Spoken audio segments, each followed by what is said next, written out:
first things first is what I'd like to tell you is both films have been under budget.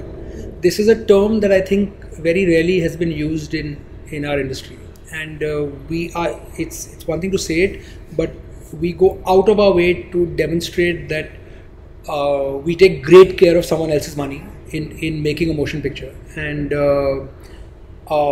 so it has to be, first of all, turn you on at script level, like I said, and then a viable proposition to make. You can have a flight of fantasy that requires you 80 crores, 90 crores as a COP, and then turns out that you can't put it together. So that's at a commercial level, but I think at a script level, like Atul said earlier, I think we're consciously looking for genres that are compelling enough to draw the audience into the theaters.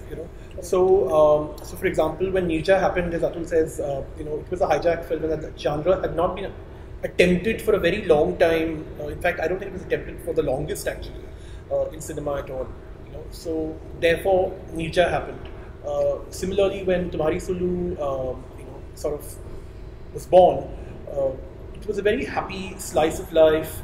Rishikesh Mukherjee-esque genre, which also was relatively undertried in the industry. Nobody had done it for a long time. All those who were blessed enough to see Suresh Triveni's narration, because the word is really to see his narration, he was mental. It was great fun. He brought the film to life. He had his music pieces, and he would play background score while he would narrate sections, and he had songs worked out. So you knew this guy knew what he was going to do, and the film came alive in front of us.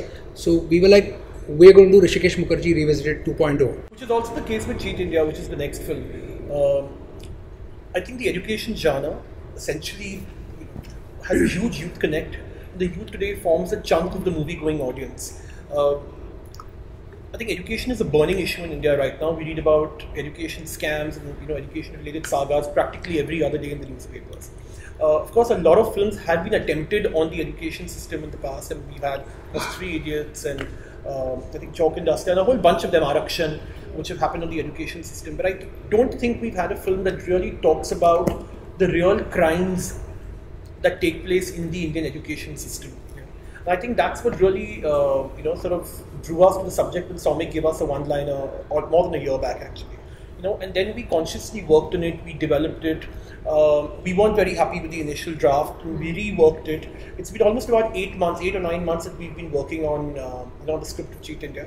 And like Atul said, I think it's important that we live in an era where scripts should not be chasing actors. Actors should be chasing scripts, right?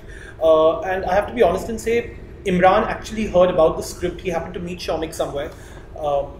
And Soumik happened to tell him, listen, we're working on something like this. And Imran said, listen, I want to do this. Why have you guys not spoken to me about it? And that's how it all really happened. And Imran said, I'd like for this to be, one of my productions. And it just so happened that this is his first home production, with Ellipses and with T-Series.